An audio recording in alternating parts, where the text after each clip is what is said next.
ओम नमः शिवाय। जय श्री कृष्णा। गुरुर्ब्रह्मा गुरुर्विष्णु गुरुदेवो महेश्वर गुरुर् साक्षात् परम ब्रह्म तस्मै श्री गुरुवे नमः। ओम श्री गुरुदेवाय नमः। तो हम देखो सप्तशती में पहले और दूसरे अध्याय का और तीसरे अध्याय का वर्णन हो चुका है। तो पहले में तो यही था कि मधुकैटभ को मारने के लिए जो नारायणी है, जो माँ शक्ति है, वो भगवान विष्णु के वक्षस्थल से, मुंह से, उनके नेत्रों से ब्रह्मा जी के प्रार्थना करने पर प्रकट हुई और भगवान विष्णु को मोह निद्रा से जगा के, योग निद्रा से जगा के फिर उन्होंने जो है मधुकैटभ का विनाश किया, उनको मार दिया। फिर उसके बाद महिषासुर प्रकट हो गया। महिषासुर नाम का राक्षस जो है जब धरती पर प्रकट हुआ तो महिषासुर कौन है? हमारा ही अहंकार है ना। जैसे मधु और कैटभ, राग द्वेष नाम के दो राक्षस पैदा हो गए विष्णु भगवान के कर्ण मैल से, तो वैसे ही अपना महिषासुर प्रकट हो गया। महिषासुर है ना, महिष, भैंसा, भैंसे का जो महिष माने भैंसा होता है ना, भैंसा मतलब जिसमें पशुत्व होता है। जब अहंकार बहुत ज़्यादा बढ़ जाता है तो हमारे अंदर एक पशुत्व की प्रकृति आ जाती है। पशु प्रकृति हमारे अंदर होती है। हम कुछ देखते नहीं अच्छा बुरा, है ना। और क्या होता है, महिषासुर जो है जब माँ शक्ति को मारने के लिए आया तो इसमें दूसरे अध्याय में महालक्ष्मी के रूप में माँ प्रकट हुई। तो वो महालक्ष्मी कैसे प्रकट हुई? देवताओं के तेज पुंज से। सारे देवी देवताओं ने जब के तेज पुंज से, यानी तेज पुंज क्या है? हमारी आत्मा ही है ना। छोटे छोटे छोटे हम सब एक ही परमात्मा से बने हुए हैं और सबके भीतर वही विराजमान है। वही तेज जब एक बड़े तेज में मिल गया तो माँ शक्ति प्रकट हो गई, यानी वो सारे देवी देवताओं के तेज से उसका प्रकट हुआ। तो पहली बार में जब नारायणी पैदा हुई तो क्योंकि माँ जो शक्ति जो है वो ना अयोनिजा है। अयोनिजा मतलब जैसे जो हम पैदा होते हैं तो हमारा जन्म जो है योनि से होता है, और लेकिन माँ शक्ति, परम शक्ति जो है वो अयोनिजा है। उनका किसी योनि से जन्म नहीं होता, बल्कि उनका कहाँ से जन्म होता, कहाँ है वो? हम सबके हृदय में, स्थान में है, हृदय में प्रकट होती है ना। जैसे भगवान कृष्ण ने गीता में कहा कि मैं सबके हृदय में निवास करता हूँ, सबकी आत्मा के रूप में हूँ। तो यहाँ पे भी वही है कि माँ शक्ति जो है सभी की आत्मा है। तो माँ शक्ति, कोई अंतर नहीं है, नाम अलग है, रूप अलग है, अभिव्यक्ति का जरिया अलग हो सकता है, लेकिन शक्ति तो एक ही है, भगवान एक ही है, परमात्मा एक ही है। तो वही जो है हृदय से प्रकट हो रही, कहीं पे हृदय से प्रकट हो रही है, कहीं पे सब लोगों के हृदय से तेज पुंज उठ रहा है और वहाँ वो प्रकट हो रही है। तो माँ शक्ति हर जगह विद्यमान, हर किसी के अंदर है, विराजमान है, हर किसी के हृदय में वो निवास करती आत्मा के रूप में। वही यहाँ पे भी वही ये वर्णन है उसका। तो जब महिषासुर कौन है? हमारा अहंकार है। जब अहंकार बहुत ज़्यादा बढ़ जाता है तो वो पशु भाव हमारे अंदर लेके आता है ना। पशु भाव में अपने स्वार्थ के लिए मेरा मेरा मेरा मेरा मेरा, उसमें अपने को किसी हद तक भी पहुंच जाता है। और जैसे ही अहंकार बढ़ा, अहंकार के साथ भी बहुत सारे राक्षस, यानी राक्षस प्रवृत्ति क्या है? जो बुराइयाँ, सारी राक्षस प्रवृत्ति कही जाती है ना। तो जितनी भी बुराइयां हैं अहंकार के साथ वो सारी की सारी आ जाती है, एक सेना लेके पूरा। और अहंकार, एक बार अहंकार गया ऐसा नहीं, वो अलग अलग रूप बना के आता है, बार बार बार बार बार बार। बाकी जैसे महिषासुर कभी भैंसे के रूप में आ रहा है, कभी हाथी के रूप में आया, कभी इंसान के रूप में आ रहा है। ऐसे हमारा भी अहंकार के भी अलग अलग रूप होते हैं। रूप बदल बदल के हमें पता ही नहीं होता, इतने सूक्ष्म में होता है कि कब किस रूप में आ रहा है हमको मालूम नहीं होता है। कभी वो ज्ञान में है तो ज्ञान अहंकार के रूप में आ जा रहा। कभी हम किसी और चीज़ों के लिए स्वार्थ में पड़े तो स्वार्थ के रूप में आ रहा। अलग अलग तरीके से वो अहंकार हमारे भीतर जगता है। प्रतिष्ठा पाने के लिए मैं, ये जो मेरा ही सब कुछ हो, बाकी सबका कुछ नहीं होना चाहिए, मैं ही सबसे ज़्यादा इंटेलिजेंट हुई इस दुनिया में, मेरे से बराबर किसी को आता नहीं है, ये जो मैं का जो भाव है ये अहंकार है। तो ये अलग अलग रूपों में अलग अलग टाइम पर हमारे भीतर ही प्रकट होता है। तो उसको कौन मार सकता है? उसको मारने के लिए हमें अपने भीतर की उस दैवी शक्तियों को जगाना पड़ेगा, है ना? जब हमारे भीतर ही वो दैवी शक्तियाँ जागती है ना, तो उन्हीं देवी शक्तियों के पुंज से ही उसका अवतरण होता है, हमारे हृदय से ही वो प्रकट होती है वो माँ शक्ति। तो वही है कि फिर उन्होंने महिषासुर को मारा, उनकी पूरी सेना को मारा, और फिर देवता कौन है? हमारा ही जो अस्तित्व, हमारी शक्ति जो है, हमारी आत्मा जो है, वो प्रफुल्लित होकर खिल उठी, हमारे अंदर दैवी गुणों का विकास होने लगा, है ना? दया है, करुणा है, प्रेम है, और अलग अलग तरह की जो हमारी दैवी गुण होती, दैवी संपदा बोलते हैं ना इसको, मदद, दूसरे की मदद करना, अब सिर्फ अपने बारे में नहीं सोचना, सबके लिए सोचना, वसुधैव कुटुम्बकम की जो हमारे पूर्वजों ने, हमारे जो ऋषि मुनियों ने जो नारा दिया है, वो ही प्रकट होता है जब हमारे अंदर दैवी शक्ति का विकास होता है। तो तब क्या हुआ, जब उन्होंने उनको मार दिया तो दैवी शक्तियाँ प्रकट हुई, फिर वो प्रार्थना करने लगी माँ से।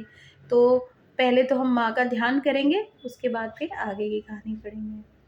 सिद्धि की इच्छा रखने वाले पुरुष जिनकी सेवा करते हैं तथा देवता जिनके सब ओर से घेरे रहते हैं, उन जया नाम वाली, जया माने जो सब जगह विजय दिलाने वाली है, दुर्गा देवी का ध्यान करते हैं। उनके श्री अंगों की आभा काले मेघ के समान श्याम है। वे अपने कटाक्षों से शत्रु समूह की को भय प्रदान करती हैं और अपने भक्तों को अभय देती हैं।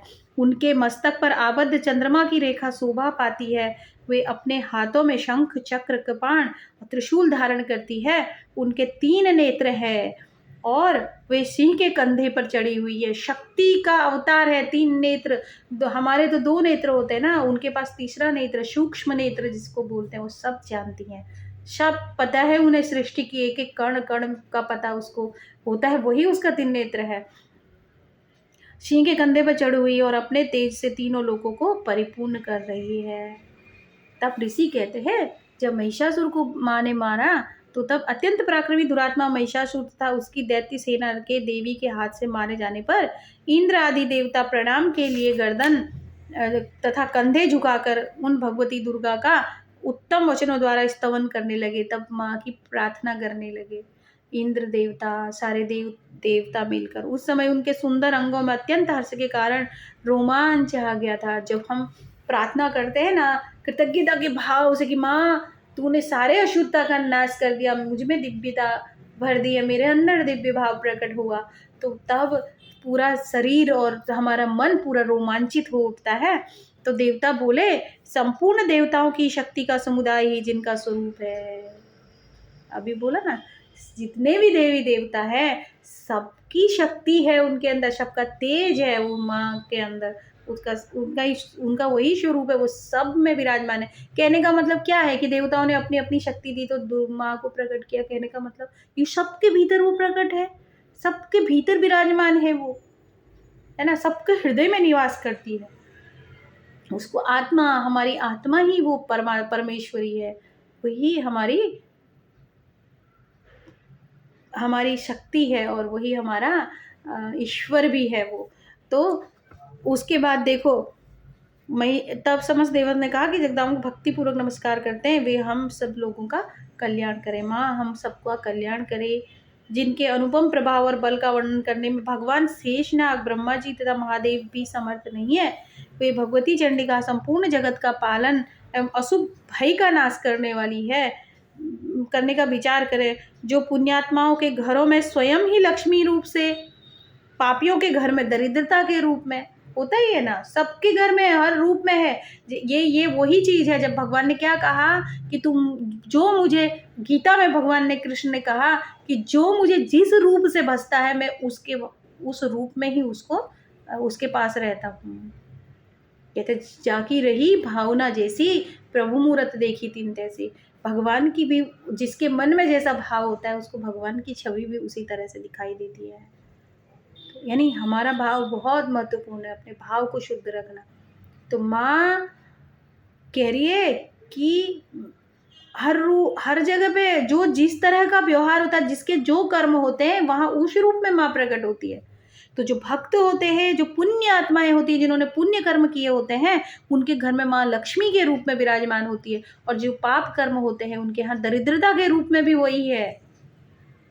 ये हो गया ना, जैसे भगवान कृष्ण ने कहा था कि मैं जुए में भी मैं हूँ, शराब में भी हूँ, चांडाल में भी मैं हूँ, है ना। अच्छे अच्छे गंगा नदियों में मैं गंगा हूँ, पर्वतों में मैं हिमालय हूँ, है ना, ऐसे कैलाश हूँ। तो ये सारा रुद्रों में मैं शिव हूँ, ऐसे भगवान कृष्ण ने बोला था। तो सेम ऐसे ही देवता जब माँ को बोल रहे हैं कि जब माँ पुण्यात्माओं के घर में लक्ष्मी रूपा है और पापियों के घर में दरिद्रता के रूप में है, और शुद्ध अंतकरण वाले पुरुषों के हृदय में बुद्धि रूप में है, या देवी सर्वभूतेषु बुद्धि रूपेण संस्थिता सर्वभूतेषु। सब भूत, भूत कौन है? अभी हमने गीता में समझा था, भूत माने जो पंच महाभूत से बना हुआ सब प्राणी, हर एक जो भी इस पूरे ब्रह्मांड में दिखाई देता है वो पंच महाभूतों से बना हुआ है। तो वो उनमें जो बुद्धि है वो माँ ही है। तो जो जो ज्ञानी होते हैं उनके अंतःकरण में जो बुद्धि है वो उन बुद्धि के रूप में माँ रहती है। सत्पुरुषों की श्रद्धा के रूप में रहती है, जो सत्पुरुष होते हैं उनकी श्रद्धा के रूप में होते हैं। कुलीन मनुष्यों में लज्जा के रूप में निवास करती हैं। जो श्रेष्ठ कुलवान होते हैं, है ना, जो कुलीन लोग होते हैं, संभ्रांत लोग जो होते हैं बहुत, उनके घर में लज्जा के रूप में, लज्जा भी माँ का ही स्वरूप है। तो फिर या देवी सर्वभूतेषु लज्जा रूपेण संस्थिता। तो कुलीन के जो लोग होते हैं उनके घरों में वो लज्जा के रूप में होती है, और सत्पुरुषों के हृदय में श्रद्धा के रूप में होती है, और शुद्ध अंतकरण वालों के बुद्धि के रूप में होती है, पापियों के घर में दरिद्रता के रूप में है, और जो पुण्यात्मा है उनमें लक्ष्मी रूपा है। तो माँ सब में ही निवास करती है। उन आप भगवती दुर्गा को हम नमस्कार करते हैं। देवी आप संपूर्ण विश्व का पालन कीजिए, माँ आप सबकी रक्षा कीजिए, सबका पालन कीजिए। देवी आपके इस अचिंत्य रूप का, असुरों का नाश करने वाले भारी पराक्रम का, और समस्त देवताओं और दैत्यों के समक्ष युद्ध में प्रकट किए हुए अपने अद्भुत चरित्रों का हम किस प्रकार वर्णन कर सकते हैं माँ? हम आपका वर्णन करने में सक्षम ही नहीं है, कहाँ से करेंगे, क्योंकि आपका न तो आदि है ना अंत है ना। बस भक्तों की विनती पर आप प्रकट हो जाती है। आप संपूर्ण जगत की उत्पत्ति में कारण है, आपसे ही सब उत्पन्न हुआ है। आप में सत्वगुण, रजोगुण और तमोगुण, देखो यही सब हमने गीता में पढ़ा था, फिर भी हम लड़ते रहते हैं, है ना। जो माँ शक्ति है वही, कृष्ण भी तो वही है। कृष्ण के गीता में पढ़ा था तो भगवान कृष्ण ने क्या कहा कि मैं सबके हृदय में निवास करता हूँ। और यहाँ पे भी देवी का वर्णन जब हो रहा है तो कहाँ निवास करती है? सबके हृदय में निवास करती है। सेम कोई अंतर नहीं है, हम लड़ने का तो कोई अंतर ही नहीं है, क्योंकि परमात्मा एक ही है, वो अनेक है ही नहीं, एक ही है ना। किसी भी रूप में उसकी कोई पूजा, कोई माँ के रूप में पूजा करता है, तो कोई कृष्ण प्रेम के रूप में उनकी पूजा करता है, तो कोई गुरु के रूप में पूजा करता है, तो कोई शिव के रूप में पूजा करता है, तो सब एक ही। और जब हम इन ग्रंथों का बहुत सूक्ष्मता से अध्ययन करते हैं तो हमें तब पता चलता है कि सब तो एक ही है, कुछ विभिन्नता है ही कहाँ। क्यों लड़ना है इन सब चीज़ों के पीछे, है ना। वो अलग अलग गुणों में प्रकट होता है परमात्मा, गुण है उसके, वो स्वभाव बस हमारी जैसी श्रद्धा है उस हिसाब से वो प्रकट होते हैं। माँ कहते हैं तो वो माँ जगजननी के रूप में प्रकट होते हैं। जब हम प्रेममयी होते हैं तो हम कृष्ण के रूप में प्रकट होते हैं, है ना। जब आनंद के, हर्ष के रूप में, जब शांत होते हैं तो शिव के रूप में प्रकट होता है। परमात्मा एक ही है। तो अभी हमने पढ़ा था रजोगुण, सत्वगुण और तमोगुण, 3 प्रकार के गुणों की ही, पूरी गुणों के कारण ही ये सब विभिन्नता है हर जगह पे।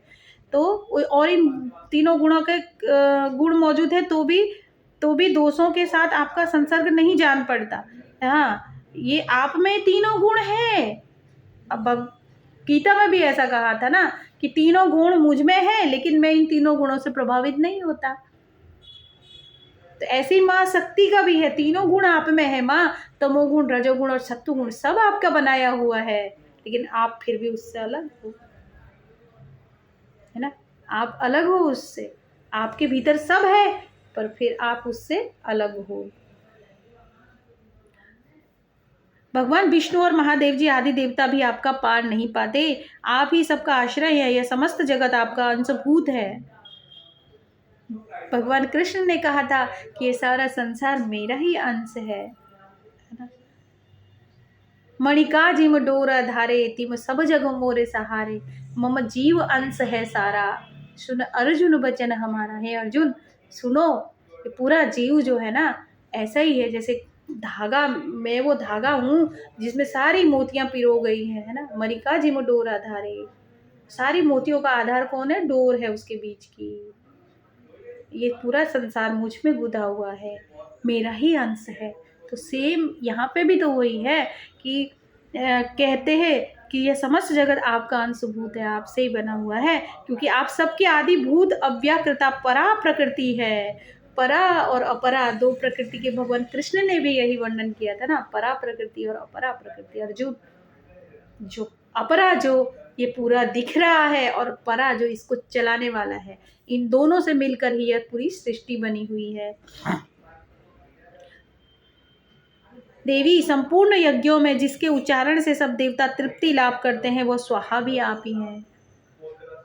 इसके अतिरिक्त आप पितरों की भी की तृप्ति का कारण है ना। अतएव सब लोग आपको स्वधा भी कहते हैं, स्वाहा भी हो आप, स्वधा भी। पितृ रूप में भी आपका ही पूजा, और भगवान कृष्ण ने भी सेम ही कहा कि जो पितरों के रूप में भी पूजा करते हैं मेरी पूजा करते हैं, जो देवों के रूप में मेरी पूजा करते हैं, जो मुझे जिस विधि से पूछता है उसी विधि से मुझे प्राप्त करता है। जिस श्रद्धा से मुझे पूछता है वही श्रद्धा से वो मुझे पाता है। तो सेम ही देखो, है ना। तो ये ग्रंथ कितना अच्छे हैं। हमारी जो संस्कृति है विभिन्नता में है, सबने अलग अलग देखा, अलग अलग गुणों को लिया, है ना। लेकिन फिर परमात्मा लास्ट में क्या है? परमात्मा तो एक ही है। निष्कर्ष जब निकलता है तो परमात्मा तो एक ही है, एक ही वो माँ शक्ति है, वही कृष्ण है, वही राम है ना, और वही शिव है, और वही सब कुछ वही है। वेदों का सार उसका सार है ना। तो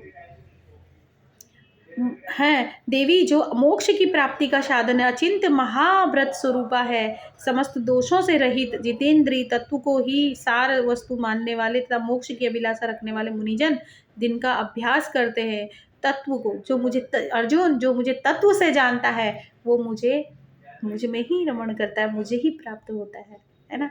ऐसा वो स्थिर बुद्धि वाला है। और सेम यहाँ पे भी कहते हैं कि तत्व ही सार वस्तु मानने वाले, तत्व को जानने वाले और मोक्ष की अभिलाषा रखने वाले मुनिजन जिनका अभ्यास करते हैं वो भगवती पराविद्या आप ही है।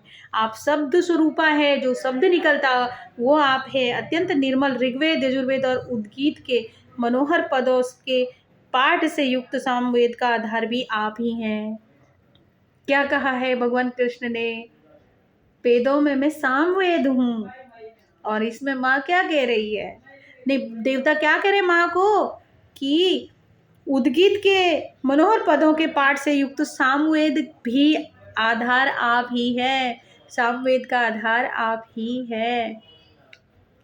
आप देवी त्रयी, तीनों वेद और भगवती छह ऐश्वर्य, माँ के 6 ऐश्वर्य है ना, युक्त है। इस विश्व की उत्पत्ति एवं पालन के लिए आप ही वार्ता, है ना, खेती और आजीविका के रूप में जो है आप प्रकट हुई है। आप संपूर्ण जगत की घोर पीड़ा का नाश करने वाली हैं देवी, जिससे समस्त शास्त्रों के सार का ज्ञान होता है, वो मेधा शक्ति भी आप ही है। मेधा शक्ति के कारण समस्त शास्त्रों का सार का ज्ञान होता है, वो मेधा शक्ति आप है। दुर्गम भवसागर से पार उतारने वाली नौका रूप दुर्गा देवी भी आप ही हैं। आप ही कहीं भी आसक्ति नहीं है। अर्जुन को भगवान कृष्ण ने कहा था कि अर्जुन मैं इन सब में तो हूँ, पर मेरा इसमें ये सब मुझ में है, लेकिन मैं इनमें मेरी कोई आसक्ति नहीं है, मैं इनसे आसक्त नहीं, मैं इनसे अलग। सब मुझ में है पर फिर भी मैं इससे अलग। कैटभ के शत्रु भगवान विष्णु के वक्ष स्थल में एकमात्र निवास करने वाली भगवती लक्ष्मी तथा भगवान चंद्रशेखर द्वारा सम्मानित गौरी देवी भी आप ही हैं। लक्ष्मी भी आप हैं, गौरी भी आप हैं। आपका मुख मंद मुस्कान से सुशोभित निर्मल पूर्ण चंद्रमा के बिंब का अनुकरण करने वाला और उत्तम स्वर्ण की मनोहर कांति से कमनीय है, तो भी उसे देखकर महिषासुर को क्रोध हुआ और सहसा उसने उस पर प्रहार कर दिया। यह बड़े ही आश्चर्य की बात है देवी। वही मुख जब क्रोध से युक्त होने पर उदयकाल के चंद्रमा की भांति लाल और तनी हुई भौं के कारण विकराल हो उठा, तब उसे देखकर जो महिषासुर प्राण तुरंत नहीं निकल गए, यह उससे भी बढ़कर आश्चर्य की बात है ना। विकराल से विकराल भी स्वरूप उसका है और सुंदर से सुंदर और मधुर से मधुर वो है, क्योंकि क्रोध में भरे हुए यमराज को देखकर भला कौन जीवित रख सकता है। भगवान कृष्ण के उस महाकाल रूप को देखकर भी अर्जुन घबरा रहा था। ऐसे ही युद्ध में महिषासुर को मारते हुए माँ का भी वो विचित्र रूप देख के कह रहे देवता कि महिषासुर डरा नहीं, उसके प्राण नहीं गए। ये तो बड़ी बड़ी आश्चर्य की बात है। कैसे? तो आज हम यहीं तक इसको पढ़ेंगे, इससे आगे हम कल पढ़ेंगे। सर्वमंगल मंगल्ये शिवे सर्वार्थ साधिके शरण्ये त्र्यंबके गौरी नारायणी नमोस्तुते। शरणागतिनाथ परित्राण परायणे सर्वस्यार्थिहरे देवी नारायणी नमोस्तुते। सर्वस्वरूपे सर्वेशे सर्वशक्ति समन्विते भेभिस्त्राहिनो देवी दुर्गे देवी नमोस्तुते।